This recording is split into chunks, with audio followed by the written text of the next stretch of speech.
도라. 아멘. 예. 영적으로 어두운 밤이 있을 수 있습니다. 옛날에 전기가 없을 때 저는 중학 시절 때까지 살았는데, 그때 촛불, 호롱불 이런 걸 켜고 살다가 전기가 들어와 가지고 형광등을 켰는데 얼마나 세상이 밝고 아름다운지, 그때 그 감탄과 경이로움을 잊을 수가 없습니다. 그 위성을 찍어본 사진을 본 적이 있는데, 북한하고 남한의 밤 풍경을 이렇게 찍은 걸 여러분 보신 적 있죠? 북한은 검해요. 불빛이 평양에 조금 이렇게 가로등처럼 하나 있고, 우리 남한은 서울 경기 지역을 비롯해 가지고 환하게 이렇게 밝아 있는 모습을 볼 수가 있습니다. 그것은 어떤 문화의 차이, 어떤 수준의 차이를 보여주는 것이기도 하고요. 그 다음에 어떤 영적인 그런 차이도 보여주는 것 같아서 상징성 있게 그렇게 본 적이 있습니다. 그런데 이 남한도 영적으로 보면은 굉장히 어두운 부분이 있고, 또 도덕적으로나 그런 면에서도, 정의 면에서도 얼마나 어두운 것인가가, 어둠 속에 있었는가가 요즘 많이 폭로되어지고 드러내고 있습니다. 아마 빙산의 일각이라고 생각을 합니다. 근데 예수님 시대에도 굉장히 어두운 시절이었어요. 예수님이 빛으로 이 어둠 속에 왔는데, 그 어둠이 그 빛을 알아보지 못했습니다. 그 빛을 거부했습니다. 빛이 드러나서 모든 것들이 밝혀지니까 회개할 생각은 안 하고 빛을 제거하려고 했었습니다. 그게 이제 어둠이 장악하고 있는 세상의 특징이죠. 오늘 본문에 보면은 이 어둠이 얼마나 짙었는가를 보여주고 있습니다. 예수님이 죄인이 아니신데, 의인이신데, 완벽한 의인이시죠. 그분이 안나스라고 하는 직전 대제사장이 있습니다.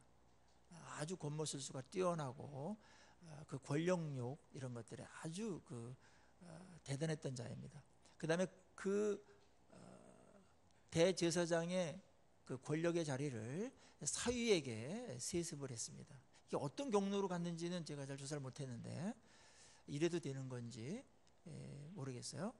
그래서 가야바하고 안나스하고 사위와 장인이 그 사회를, 또 종교를 지배하고 있는 것입니다. 거기에 이제 예수님께서 이제 신문을 받게 되죠. 특별히 여기에 보니까 붙잡혀서 포송줄에 매어서 결박해가지고 끌려갔다, 이런 표현이 나오게 됩니다. 누가 누구를 신문합니까? 죄인이 의인을 신문하는 거, 모순이죠. 이게 이제 어그러진 세상이고, 이런 상태가 되면은 그 세상은 어둡다라고 말하는 겁니다. 예수님께서 이런 어두운 세상에서 그들을 구원해내시기 위해서 해야 될 일들이 뭘까요? 이 어둠 속에서 본인이 이 모든 죄악을 담당하고, 예수를 통해서 그들이 새로운 삶을 얻어서 이 어둠을 걷어내는 그러한 계획을 갖고 이 땅에 오시지 않았습니까? 그래서 이 어두움 가운데 예수님께서 지금 그 어두움의 지배를 받고 있어요. 신문을 당하고 있습니다. 예수님께서 결박하고 있습니다. 결박되고 있습니다. 이 결박당했다라는 것은 나중에 이제 신약 성경에서 사도들이 이 결박에서 우리를 풀어주셨다라는 표현들을 많이 하시면서, 예수님께서 지금 결박당하고 신문당하고 그 다음에 또 수치를 당하고 이런 부분들, 모욕을 당하고 이런 부분들이 지금 계속해서 진행되거든요. 어둠이 지배하고 있는 겁니다. 의인이 이렇게 당하고 있는 겁니다. 그런데 예수님은 여기서 힘이 없어서 그렇게 당하는 것도 아닙니다. 그것은 의도가 있었죠. 본인이 그렇게 당함으로 인해서 죄값을 지금 청산하고 있는 중에 있는 겁니다. 결정적인 것은 죄값은 사망이기 때문에 예수님께서 십자가의 죽으심으로 결정적으로 죄값을 다 완벽하게 지불합니다마는, 십자가의 죽으심 이외에도 그 수치를 당하는 것, 그 다음에 모욕을 당하는 것, 그 다음에 신문을 당하는 것, 이리저리 끌려다니면서 어려움을 당하는 이 모든 것들도 죄에 대한 값을 지불하는 행위였습니다. 그러니까 예수님께서 대신 이렇게 지심으로 인해서 우리에게 그 죄로 말미암은 형벌과 죄로 말미암은 수치와 결박과 이 모든 것들로부터 우리를 자유케 하시려는 주님의 아주 철저한 죄값을 지불하는 모습이 오늘 여기서 벌어지고 있는 것이고, 그때 하나님도 이 어두움의 세력이 지배하도록 내버려 둬버렸어요. 그래서 이 죄악이 얼마나 잔인하고 얼마나 비열하며 얼마나 모순된 것인지, 불의한 것인지를 여과 없이 다 드러내도록 하셨어요. 주님을 신문할 때 보십시오. 얼마나 야비한지 모릅니다. 얼마나 치사한지 모릅니다. 얼마나 거짓된지 모릅니다. 그게 이제 이 과정 속에 다 드러나는 겁니다. 주님이 죽으셔야만 해결되는 부분들이 여기에도 있는 것이죠. 그리고 그것은 우리의 내면에 있었던 죄성의 부분이기도 한 것입니다. 주님이 결박을 당하심으로 인해서 우리가 이제 죄의 결박에서 풀어지게 되고 어둠과 사망 권세에서 풀어지게 됩니다. 사탄의 권세에서 풀어지게 하시기 위해서 주님이 결박을 당하신 것이죠. 참 이거는 굉장히 아이러니하게 이 놀라운 역사가 흘러가요. 아주 다면적으로 복합적으로 흘러가게 돼 있어요. 한쪽에서는 죄가 득세하는 것을 주님께서 허용하시고, 하나님께서 또 이걸 또 사용하셔가지고 하나님의 놀라운 구속사를 이루시고, 이런 것들이 복합적으로 이렇게 이제 가기 때문에 우리가 이제 이걸 입체적으로 이제 봐야만 이해가 되는 부분이 있습니다. 자, 예수님께서 결박을 당하고 신문 당할 때 굉장히 단호하고 그 다음에 당당하게 맞섭니다. 사복음서에 이 부분이 다 고스란히 이제 소개되어 있는데, 마태, 마가, 누가는 예수님께서 침묵하시면서 그대로 그것을 수용하는 것을 조명했다면은, 요한 사도는 죄 없으신 분이 신문 받을 때 당당하게 맞서서 이야기하는 것을 더 크게 부각시키고 있습니다. 대제사장이 물었습니다. 예수께서 이 땅에서 했던 가르침과 교훈과 제자들에 대해서 물었을 때 예수님의 대답은 너무나 분명했죠. 내가 드러내놓고 다 했다. 성전에서, 길거리에서, 광장에서, 많은 사람들 앞에서 다 했다. 많은 사람들이 다 증인이다. 지금이라도 당장 증인을 수백 명 세울 수가 있는데 거기서 뭘 더 묻냐, 알면서 왜 묻냐, 이런 식으로다가 그 신문하는 안나스에게 그렇게 말했습니다. 그때 옆에 있던 그 안나스의 그 부하죠, 그 아랫사람이라고 그랬으니까 예수님께 그 손을 댔습니다. 뺨을 친 것 같습니다. 그 이유는 뭐냐면, 대제사장에게 내가 이렇게 말해도 되냐, 버릇 없고 예의 없다라는 것이었습니다. 이건 얼마나 아이러니합니까? 이거를 기록한 것은 예수님께 순환받는 종의, 그 수치를 당하는 그런 종의 모습, 이사야의 것을 실현하시면서 동시에 인간의 그 모순을 폭로하고 있는 것입니다. 정말 예의가 없는 사람은 예수님이 아니었어요. 그 종이지. 참 대제사장이 앞에 있는데 예수님께서 잘못된 말을 안 했음에도 불구하고 그에게 손을 댔습니다. 뺨을 때린 것이죠.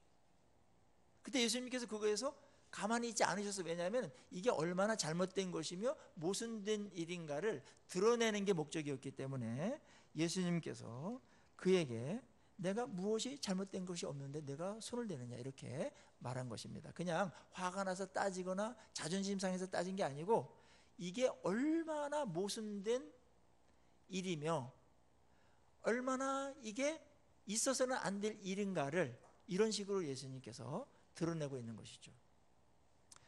누가 누구를 신문하고 누가 누구를 재판하고 누가 누구를 때립니까? 완전히 거꾸로 돌아가고 있는 겁니다. 이게 어둠입니다. 깊은 밤입니다. 국가에서도 이런 상황이 되면은 그 사회는, 그 국가는 어두운 겁니다. 영적으로 너무나 깊은 밤이었어요. 대제사장이신 그분이 면전에 있는데 그분을 알아보지 못했습니다. 메시아가 그 앞에 있는데 그분을 경배해야 될, 가장 먼저 알아보고 많은 사람들에게 이 그리스도 메시아, 우리가 그토록 갈망했던 그분이 여기 계시다라고 알려야 될 이 안나스와 가야바가, 대제사장인 이들이 그를 몰라봤어요. 얼마나 어둡습니까? 오늘날 예수 그리스도를 모르는 이 어두움은 이거랑 똑같죠? 그 사람이 기독교인이든 아니든지 간에 온 우주를 만든 창조주 정도는 알아야 됩니다. 근데 그거에 대해서 관심도 없고 모릅니다. 무관하게 살아갑니다. 영적으로 깊은 어두움 속에 있는 것이죠. 예수님께서 구원을 이루기 위해서 당당하게 자신을 인정합니다. 내가 바로 그다. 부인하지 않았습니다. 그거를 인정하는 순간 엄청난 형벌이 부당하게 주어질 것을 예수님이 모를 리가 없어요. 내가 유대인의 왕이냐? 빌라도가 말했을 때도 내가 지금 방금 말했다 이렇게 말했습니다. 그런데 예수님께서 이렇게 어려운 신문을 당하고 있는 이 동일한 시각에 안나스의 그 대제사장 뜰에서 이상한 일이 또 하는 곳에서 벌어지고 있습니다. 마치 영화나 드라마를 볼 때 한쪽에서 어떤 일이 벌어지고 악당들의 막 일이 벌어지고 또 한쪽에서 또 그 가족들이나 어떤 또 선한 사람들의 일이 또 동시에 또 막 이렇게 일이 벌어지는 것처럼 한쪽에서는 예수 그리스도가 억울하게 아주 부당하게 신문받는 장면, 또 예수님께서 꿋꿋하게 인정하면서 시인하면서 신문을 받는 장면이 있고, 또 한쪽에서는 이제 베드로에게 화면이 옮겨지면서 베드로가 부인하는 장면이 아주 담겨 있습니다. 다른 성경들 마태, 마가, 누가는 이 부인하는 장면이 연속적으로 일어나게 기록되어 있어요. 그런데 요한은 그렇게 기록하지 않고 예수님께서 결박당해 가지고 신문받는 그때에 베드로가 가야바의 뜰까지 들어오지 못하고 바깥에 있었습니다. 그런데 여기에 대제사장을 잘 아는 한 제자가 있었어요. 그 제자가 여종도 아니까 여종 통해 가지고 베드로를 데려오도록 했습니다. 이 제자는 요한이었다고 볼 수가 있습니다. 자기 이름을 안 밝힌 것 같아요. 그런데 거기서부터 문제가 시작된 겁니다. 그 여종이 당신도 그 사람에게 속한 자 아닙니까? 이렇게 묻습니다. 아주 권세가 있거나 어떠한 그 힘이 있는 자가 아니었어요. 여종이었어요. 노예였어요. 그것도 여성 노예였어요. 그 사람이 물었을 때 너무나 쉽게 넘어가 버렸어요. 아니다라고 부인했습니다. 몇 시간 전에 베드로는 어떤 사람이었습니까? 예수님에게 다른 사람들이 다 예수님을 부정하고 떠날지라도 저는 예수님 끝까지 따를 겁니다. 이렇게 말했고, 저는 목숨까지 바쳐서라도 주님을 따를 겁니다. 이렇게 말했습니다. 그 고백은 진실이었습니다. 그런데 어떤 상황이 생기면 그 진실이 발휘되어야 되는데 그런 실력이나 능력을 준비를 갖추지 못한 상태에서 나오는 호언장담이었습니다. 얼마 전에 우리가 보셨잖아요. 베드로가 예수님이 체포되려고 했을 때 칼을 빼가지고 대제사장의 종의 귀를 떨어뜨리는 그런 용맹성을 보였습니다. 그랬던 베드로인데 여기서는 무슨 일이 어떻게 진행됐는지 베드로가 굉장히 위축되어 있고 눌려 있습니다. 그리고 작은 시험에 바로 넘어가 버립니다.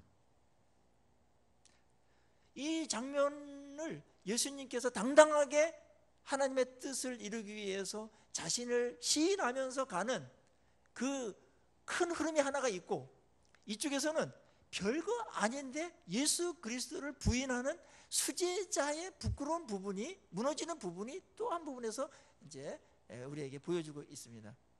이게 더 이제 실질적입니다. 이게 원본에도 가깝습니다. 그리고 불을 쬐고 있었습니다. 저쪽 한쪽에서 이제 위기 하나 넘겼나 보다 싶었는데 거기 있는 많은 사람들이 또 그에게 제자 아니냐 이렇게 물었습니다.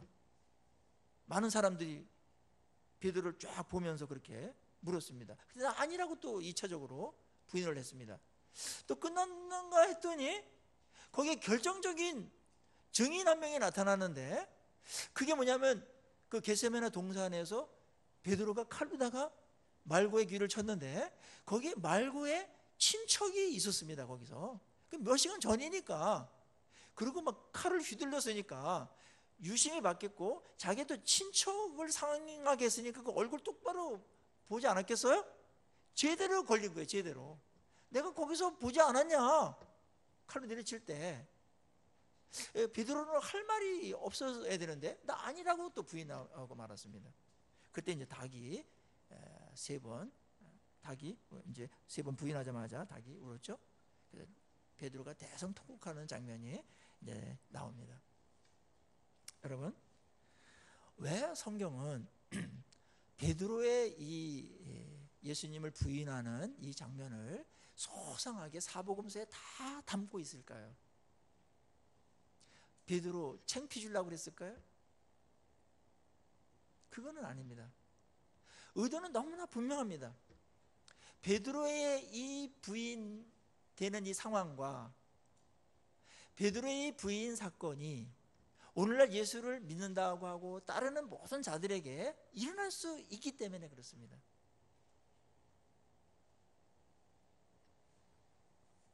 베드로는 왜 실패했는지를 우리에게 가르쳐주기 위해서 그렇습니다.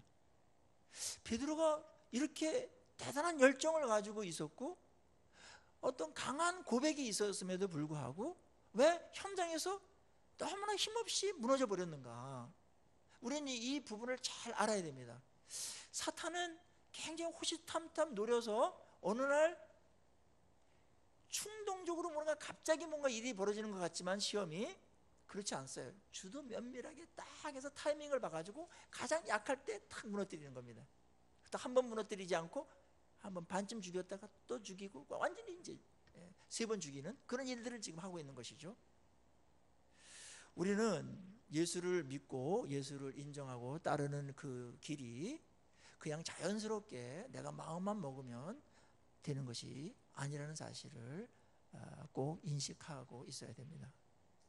이거는 영적인 전쟁이고 사탄은 틈만 나면 우리를 무너뜨리려고 하는 그런 적대적인 세력이 있다라는 거, 이거 인정해야 됩니다. 베드로는 이걸 몰랐어요. 그래서 자기가 지금 열심이고 이 정도의 진실이고 이 정도의 의지가 있다면 어떤 경우든지 다 이길 수 있다고 생각을 했습니다. 그게 착각이었습니다. 그게 육적인 믿음입니다. 자기 자신을 신뢰하는 믿음은 결정적일 때 무참하게 무너질 수가 있어요. 그 의지를 갖는 거 좋아요. 그 다음에 고백하는 거 그거 좋은 겁니다. 그렇지만 그 의지와 고백과 마음의 비장한 결심이 기도를 통하지 않는다면 그거는 허세로 끝날 가능성이 매우 높습니다. 예수님께서 분명히 이 시험을 아시고 베드로에게 겟세마네 동산에서 기도하라고 그랬습니다. 시험에 들지 않도록 기도하라고 그랬어요. 그런데 베드로는 자빠져 잤습니다. 기도하지 않았어요. 예수님은 정말 그 땀방울이 핏방울이 되도록 이 시험을 이기도록 굉장히 강렬하게 기도를 했습니다. 그거를 이길 수 있고 받아들일 수 있고 능히 뚫고 나갈 수 있게끔 해달라고, 하나님의 뜻을 부인하지 아니하고 이 길을 걸어갈 수 있도록 해달라고, 통과할 수 있게 해달라고 하나님께 기도를 했습니다. 그때 하나님께서 놀라운 능력을 성령으로부터 충만하게 받았죠. 그리고 마음에도 이제 굉장히 두렵고 약간 갈등했던 것들이 이제 마음에 평안이 생겼습니다. 그래서 의연하게 그걸 맞이합니다. 놀랍게 생각하지도 않습니다. 다 예상했던 것이기 때문에. 근데 베드로는 너무나 당황스럽게 이 시험을 맞이하고 있는 겁니다. 아무런 기도의 준비 없이 이 상황과 이 엄청난 그 불시험을 만나게 된 겁니다. 여지없이 무너져 버렸습니다. 여기서 우리가 본문이 말하는 메시지를 잘 받아들여야 됩니다. 그게 뭡니까? 우리가 어떤 일을 할 때, 시험을 이길 때, 그때 꼭 해야 될 게 뭐냐면 주님께 충분히 기도하는 것입니다. 기도하고 나가면 그게 그렇게 대단하게 안 보일 수 있습니다. 기도를 안 하면 우리 육적인 생각이 우리를 지배하게 되는데, 그게 뭐냐면은 혼란해져요. 혼란해지고 혼동에 빠져버려요. 예를 들자면 이런 겁니다. 자, 예수님하고 함께 있을 때는 예수님이 모든 어려움이나 그 다음에 위기에서 건져주시고 보호해 주실 것을 믿었어요. 그런데 예수님이 잡혀가가지고 포성줄에 묶여가지고 신문을 당하고 있어요. 그때 베드로는 옛날에 믿음이 다 사라져버린 거예요. 영적으로 생각하지 못하니까 보이는 것들로 모든 것들을 생각하는 거예요. 그게 뭐예요? 예수님은 굉장히 초라하고 작게 보였고, 가야바와 안나스나 거기에 있는 로마 군인들이나 그 세력들은 지금 세상을 지배하고 있으니까 엄청나게 크게 보였던 것이죠. 그것에 의해서 모든 것들이 좌지우지되고 이 세력에 의해서 모든 것들이 결정되는 것으로 그렇게 여겨지게 된 겁니다. 이게 기도하지 않을 때 벌어지는 현실 인식입니다. 그러면 무너지게 되는 겁니다. 인식이 그렇게 되면 위축되게 돼 있어요. 쫄게 돼 있습니다. 베드로 엄청나게 쫄고 있습니다. 옛날에 그거 다 무너져 버렸습니다. 왜냐하면 지금 베드로가 보는 이 상황은 예수님은 완전히 초라하고 힘이 없고, 지금 가야바와 대제사장들과 거기 있는 세력들, 근데 군대 그때 600명가량 오지 않았습니까? 그것만 보더라도 이미 겁에 질려가지고 이미 지고 있었습니다. 그가 묻기 전에 이미 무너져 있었습니다. 기도 안 될 때 이미 무너진 상태에서 뭐가 조금만 오더라도 더 무너지는 것이죠. 기도는 현실을 뛰어넘어서 이 현실을 운행하시고 다스리시고 통제하시는 하나님에게 우리의 시선을 옮기는 겁니다. 계속 기도해야 됩니다. 이게 금방 안 옮겨져요. 너무나 깊이 여기에 몰두해 있고 함몰되어 있기 때문에 보이는 게 현실밖에 없고 안 보이는 하나님을 의지하려니까 이게 금방 5분 기도해가지고 되지 않는 거예요. 예수님도 깊이 기도하셨어요. 밤에 맞도록 기도하셨습니다. 우리의 기도라는 것은 현실적인 이러한 많은 문제들 인식해야 됩니다. 그렇지만 그 현실적인 일들은 우리의 능력과 우리의 힘을 다 능가하는 것들이기 때문에 좌절하고 절망하게 되죠. 그래서 위축됩니다. 그래서 절망하게 됩니다. 근데 이게 바로 보는 시각일까요? 또 다른 세력이 있죠. 또 다른 세계가 있죠. 현실 말고 말입니다. 또 다른 현실, 보이는 현실이 아니라 보이지 않는 현실이 있죠. 그것에서 사실은 모든 게 움직이는 건데요, 그게 바로 하나님의 통치하심입니다. 하나님의 주대심입니다. 그거를 인식하기 위해서 우리는 모든 현실적인 일들을 내려놓고 하나님께 나아가는 시간이 필요합니다. 조용히 하나님께 나가서 하나님을 묵상하고 하나님을 바라보고 그분의 영광과 그분의 광대하심과 그분의 전능하심을 보아야 됩니다. 그래야 우리가 제대로 보면서 이 환경과 상황과 문제에 눌리지 않아요. 그 하나님을 놓치는 순간 우리는 다 환경과 문제에 깔리게 되어 있어요. 문제는 엄청나게 커 보이고 우리의 믿음이 작아지기 때문에 그 믿음이 깔리는 것이죠. 믿음이 이겨야 되는데 말입니다. 그래서 기도의 시간은 제대로 현실을 보는 시간이기도 합니다. 하나님을 보는 겁니다.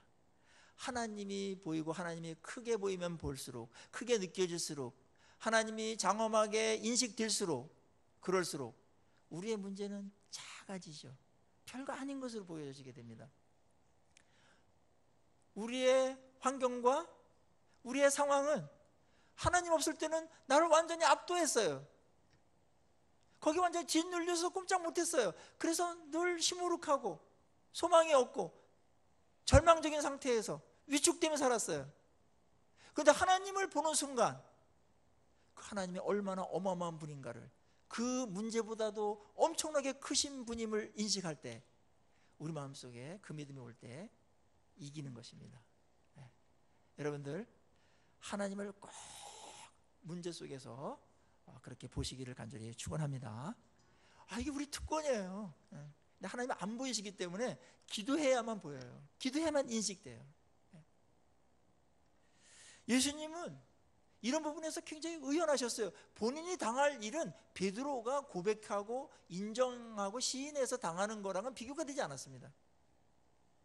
그런데도 불구하고 하나님의 전능하심과 크심과 또 그분의 계획이 이런 것들을 하라고 하시는 그런 말씀을 붙들고 또 기도 충분히 하시고 이 길을 가고 있으시죠.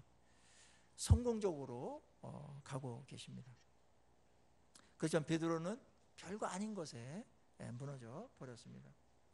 우리가 이 땅에서 신앙의 길을 걸어갈 때 어떤 일이 생길 때 넘어지는 이유가 뭡니까? 연약해서 그렇습니까? 맞습니다. 준비를 안 해서 그렇습니까? 맞습니다. 그걸 안다면 우리는 매일매일 기도를 함으로 하루를 시작하는 것이 정상적인 대안이 될 수밖에 없는 겁니다. 아침에 꼭 기도하십시오. 그리고 기도뿐만 아니라 주께서 오늘 나에게 주시는 말씀을 붙드십시오. 그 말씀에 의해서 여러분들이 세움을 받고 넘어지지 않습니다. 그래서 조용한 시간을 가지셔야 됩니다. quiet 타임을 하는 겁니다. 주님께 시선을 돌리고 주님께서 나에게 주시는 말씀을 오늘 받고 오늘 하루를 시작할 때 오늘 하루를 주님과 함께 주님의 능력과 그 믿음으로 그 말씀으로 넉넉하게 이기면서 갈 수가 있는 줄로 믿습니다. 이게 빠져버리면요 장사 없어요.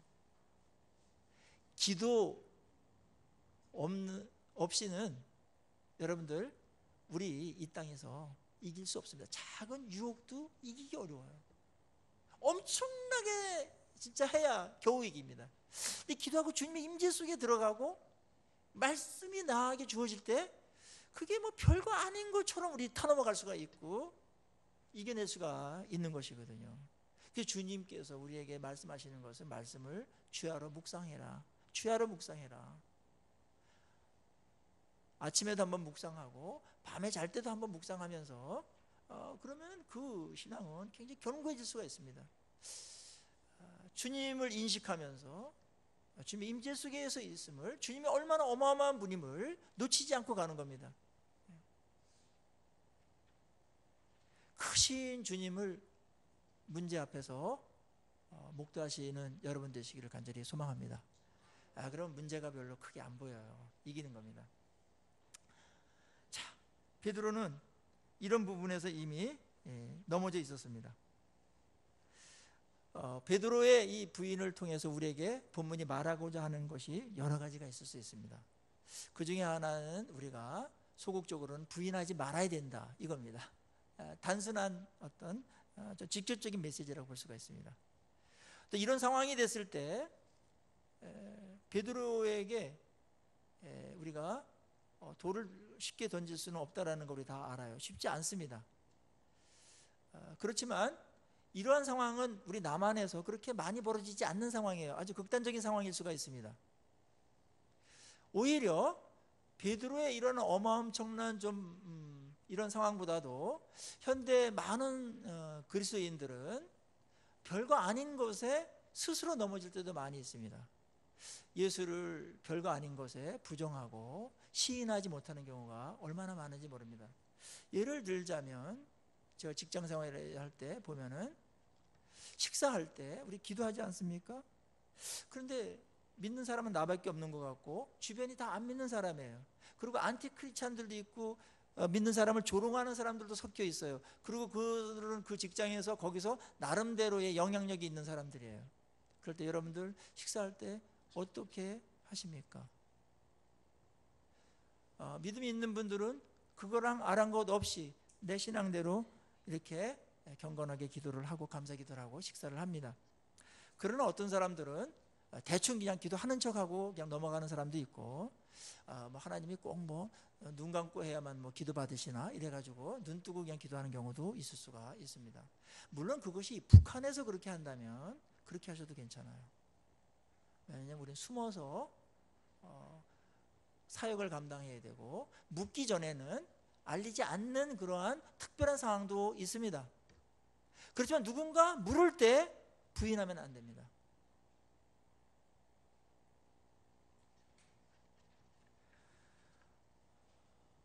예수를 믿는 것이 얼마나 자랑스러운 것인데, 이상하게 예수님께 사랑은 다 받고 구원도 받고 복도 많이 받았는데, 또 경험도 많은데, 특별한 어떤 상황, 그래 대단한 어떤 핍박적인 상황도 아님에도 불구하고 스스로 위축되어 가지고 주눅 들어서 예수를 드러내지 못하고, 예수 믿는 자의 정체성을 드러내지 못하고 부인해 버리는 경우가 있습니다. 우리 이것도 예수님을 간접적으로 부인하는 것입니다. 또 예수님을 부인하는 것 중에는 이런 것도 있어요. 우리가 예수님을 나의 구주로, 나의 스승으로, 나의 삶의 주인으로 그렇게 믿지 않습니까? 그런데 우리 삶에서 그분의 말씀대로 안 살고 세상적인 그런 원리와 가치에 의해서만 살아간다면 삶으로 예수 그리스도가 나의 주가 아니다라는 것을 삶으로 그렇게 여기며 살아가는 겁니다. 그거야말로 삶으로 예수님을 부정하는 것일 수가 있고 예수님을 부인하는 것일 수가 있습니다. 예수님께서 말씀하신 것, 이게 진리다, 그분 나의 주인의 말이니까 이거 무슨 일이 있더라도 지켜야 된다, 소나가 되든 이걸 다른 사람이 뭐라고 말하든 그거랑 개의치 않고 나의 주인의 말이고 온 우주의 창조주의 말이고 나의 구주의 말씀이시기 때문에, 메시아의 말씀이기 때문에 나는 이 말씀대로 살려고 한다. 그런 방향과 색깔은 분명해야 됩니다. 특성은 분명해야 됩니다. 다 지키는 것은 그 사람의 믿음과 실력과 믿음, 어떤 많은 요소들이 있겠지만은 방향과 특성은 분명해야 돼요. 선명해야 돼요. 만약에 그것이 선명하지 않고 애매모호하다면 아직 어둠에 있는 겁니다. 아직 영적인 어두운 밤을 지나가고 있는 겁니다. 어떻습니까? 여러분들은 예수 그리스도를 입으로 시인하십니까? 나의 구주라고? 잘하셨습니다. 근데 그것이 상황이 바뀌고 교회가 아니라 교회랑 전혀 딴판인 그런 세상 속에서 동창회에서 기출을 하면서 어디 함께 같이 놀러 갔을 때 직장에서 학교에서 친척 가운데서 선명합니까? 아니면 위축돼서 부끄럽고 그렇게 여깁니까? 오늘날에 많은 사람들이 예수의 제자이면서 예수를 믿는 그런 하나님의 백성임에도 불구하고 이런 부분에서 뭔가 이렇게 정리가 안 되는 경우들이 있을 수가 있습니다. 남한에서 만약에 그렇다면은 핍박이 조금 있는 중국이나 다른 데 가서는 그거는 보나마나하지 않겠습니까? 여러분, 정체성인 면에서도 어떻습니까? 나의 나됨은 예수님의 제자죠? 하나님의 자녀죠? 그런 면에서도 여러분들 어떻습니까? 시인합니까? 아니면 부정합니까? 사도들은 항상 자기를 소개할 때, 자기 정체성을 소개할 때 나는 하나님과 예수 그리스도의 종이다, 이렇게 항상 소개했어요. 자기 정체성을. 종이라는 거는 이때나 저때나 굉장히 부끄럽고 수치스럽고 좋은 신분이 아니에요. 그럼에도 불구하고 나는 그리스도의 노예다, 그리스도의 둘로스다, 그렇게 자랑스럽게 자기 정체성을 얘기했고 그 정체성으로 모든 것들을 살아냈습니다. 이게 시인하는 것입니다. 예배를 드릴 때는 정체성이 있는데 뭐 다른 거 할 때는 그 정체성이 무슨 세상적인 그런 정체성만 다 끌고 와가지고 뭐 소셜 포지션이라든지 뭐 가진 거라든지 이런 거로 다 자기 정체성을 여러분들 여기면서 살고 그것 때문에 부끄러울 때도 있고 그것 때문에 자랑스럽기도 하고, 만약에 그렇게 된다면 예수님에 속한 자로서 정체성으로서 예수님을 부정할 수 있습니다. 예수님의 주되심을 전폭적으로 시인하는 것이 아닙니다. 오늘 본문은 우리에게 아주 날카로우면서도 강렬한 도전을 하고 있는 것입니다. 베드로는 이렇게 무너졌다, 부정했다. 그런데 예수를 따르는 오늘날에 오고 가는 모든 시대에 예수님의 제자들은 어떻게 하는가? 입으로 시인하고 정체성으로 시인하고 삶으로 시인하고 순종으로 시인하는가?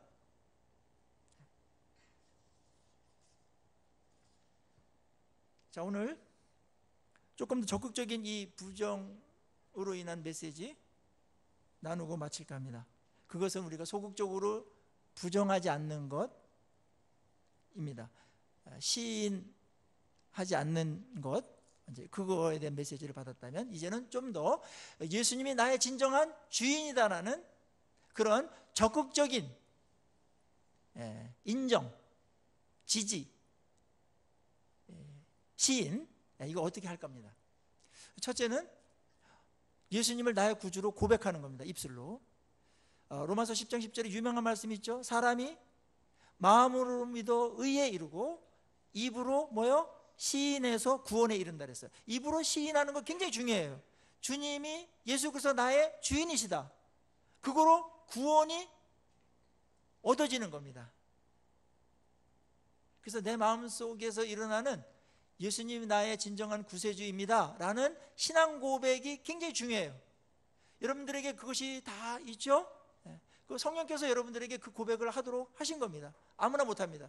이 고백은 굉장히 위대합니다. 그렇지만 이 고백이 모든 인격적인 전 영역에서, 우리의 삶 전 영역에서 이 고백이 고백되어지고 시인되어져야 된다는 문제가 있는 것입니다.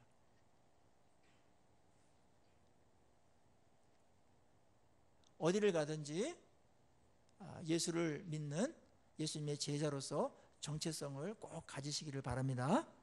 이게 굉장히 고상한 것이고 여러분됨에 가장 결정적인 것이에요. 내가 뭐 어느 학교를 나왔다, 내가 뭐 지금 뭐 어느 직장에서 일을 한다, 또 뭘 가졌다, 뭐 어디 출신이다, 뭐 여러분 그거는 세상적인 여러분의 정체성을 규정하는 것이고 그거는 다 지나가는 것입니다. 그런데 우리의 진짜 나의 나됨은 뭐예요? 내가 예수 그리스도의 종이며 하나님의 백성이며 하나님의 사랑을 받는 자녀다. 이 정체성을 딱 마음으로 갖고서 그 정체성으로 살아가는 겁니다.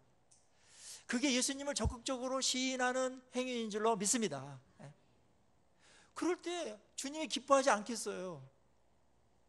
어느 학교에 도시락을 한우한 노파가 초라하게 옷을 입고 그 아들에게 갖다 줬어요.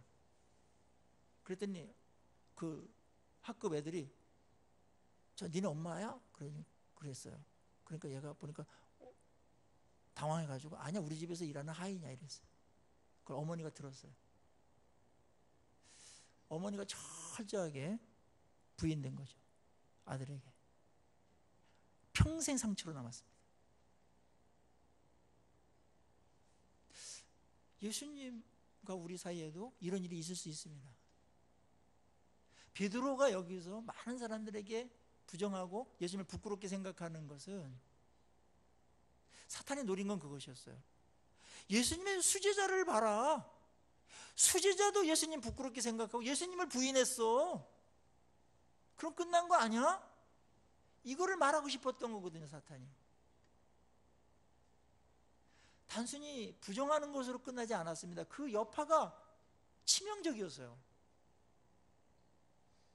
사탄이 집요하게 베드로를 공격했던 겁니다. 수제자이기 때문에. 우리가 예수를 믿으면서 여러분이 어떤 상황에 있든지 예수님의 제자라는 것, 하나님의 백성이라는 것, 하나님의 사랑을 받는 자녀라는 것, 그 최고의 영광과 자긍심으로 갖고서 그렇게 살아가시길 간절히 축원합니다. 이게 예수님을 적극적으로 시인하는 겁니다. 시인하는 겁니다. 그리고 또 다른 하나, 적극적으로 시인하는 거, 예수님이 구세주이시고 진리이시고 하나님이 온 우주를 만드신 참 신이시기 때문에 그분께 영광을 돌리고 그분의 말씀을 어떻게든지 순종하면서 살아가려는 이런 삶의 방식들, 그것이 우리에게 분명히 있어야 돼요. 그럴 때 세상 사람들이 우리를 보고서 하나님의 백성이네, 예수님께 속한 자네, 예수님의 제자네, 그렇게 인식하게 되는 것입니다. 그런 면에서 불순종으로 하는 것은 뭐 세상 그러는 것을 막 따라가는 것은 예수님의 입장에서 보면은 많이 그 부정받고 있는 것이에요. 부인받고 있는 것이에요. 내 말이 저 정도밖에 안 되나? 저 정도밖에 나를 따르는 사람이, 나의 백성들이 그렇게 은혜를 받고 그렇게 축복을 해줬는데도, 그렇게 임재를 경험하게 했는데도 불구하고 저 정도밖에 안 되나? 왜 저 정도밖에는 인정할 수가 없나? 이런 안타까움이 예수님께는 늘 있겠죠? 네. 말씀에 여러분의 삶이 다스림 받을 때 그런 것은 세상 속에서 구별된 삶으로 나타나게 되어 있습니다. 그것이 바로 빛입니다. 저분은 예수님 믿는 사람이야. 그거 명확하게 하라는 거예요. 정체성이 그렇게 되면 거기에 대한 예수님의 말씀에 대한 삶과 순종을 위해서 그렇게 됩니다.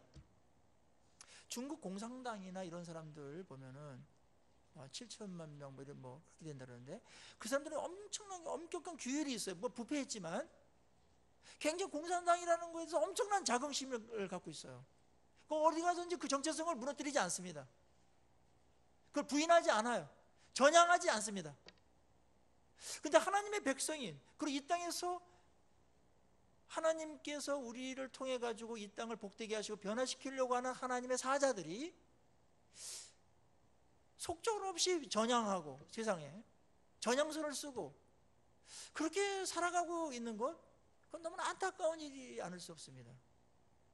오늘 우리 사순절 기간을 맞이해서 베드로의 이 부인 사건을 보면서 우리의 삶의 정체성이 예수님의 제자로서 좀 더 명확해지고, 예수님을 따르는 이 길이 얼마나 엄청나게 복된 것이며 의로운 것이고 최선인가를 다시 한번 확인하시는 이런 시간 되기를 간절히 축원합니다. 가장 적극적으로 예수님을 시인하는 것은 그를 자랑하고 그를 전하는 것일 것입니다. 예수님이 이런 분이야, 하나님이 이런 분이야 하면서 간증하면서 다니십시오. 간증 많이 있죠? 오래된 것도 괜찮고 최근 것은 더 좋습니다. 뜨끈뜨끈한 것도 좋아요. 그리고 만날 때 온 우주를 만드신 그 하나님 이야기해야 되고 알려줘야 돼요. 다 모르거든요. 어둠 속에 있기 때문에 누가 알려주지 못하면 몰라요. 그러다가 그냥 죽어버리면 큰일 나는 겁니다. 예수님이 우리 죄를 위해서 이 땅에서 뭘 하셨는지 그분을 적극적으로 알리는 겁니다. 자랑스럽게 알리고 복되게 알리는 겁니다. 그게 예수님을 적극적으로 시인하시는 것입니다. 예수님께서 이런 말씀하셨어요. 마태복음 10장 32절 33절에 누구든지 사람 앞에서 나를 시인하면 나도 하늘에 계신 내 아버지 앞에서 그를 시인할 것이요, 누구든지 사람 앞에서 나를 부인하면 나도 하늘에 계신 내 아버지 앞에서 그를 부인하리라. 물론 이것은 한두 번 실수를 얘기한 것이 아니고 일관되게 그냥 삶이 그렇게 됐던 사람을 두고 말할 것입니다. 자, 오늘 이 얘기만 하고 끝나면 우리는 마음에 굉장히 시원하지 못한 마음을 갖고 갈 것 같아요. 눌림으로. 그래서 그 도전은 필요합니다. 다시 일어나시길 바라고. 베드로가 부인했을 때 예수님께서 그 부인한 거에 대해서 나무라거나 책망하지는 않으셨습니다. 왜냐하면 베드로가 회개했기 때문에. 닭이 울자 통곡을 했습니다. 내가 이 정도밖에 안 되나, 내가 그 예수를 부인하다니. 그러면서 막 울면서 회개를 했습니다. 예수님께서 그걸 받으셨어요. 그래서 베드로를 찾아가죠.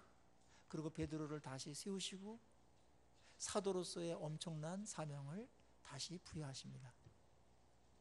우리가 어느 한때 부족하고 혼돈해서 또 믿음이 약해서 세상에 눌려서 위축되고 쫄아서 주님을 부정한 일이 있다면 오늘 이 시간에 정리하시고요. 그럼에도 불구하고 주님은 우리를 안 버리십니다. 다시 기대하시고, 그래 너 연약함 있는 거 안다. 그래서 기도하라고 그랬지. 날 항상 인식하며 살라고 그랬지. 말씀 붙들라고 그랬잖아. 그러면서 우리들에게 찾아오셔서 다시금 기회를 주시고 여러분들을 더 새롭게 그렇게 만들어 가시는 주님의 사랑 또 한편으로 기억하시고 진행되고 있다는 것 놓치지 마시고 주님 더욱더 자랑스럽게 여기시면서 이 세상을 오히려 호령하고 축복하면서 살아가는 우리 모두가 되기를 주의 이름으로 축원합니다. 기도하시겠습니다.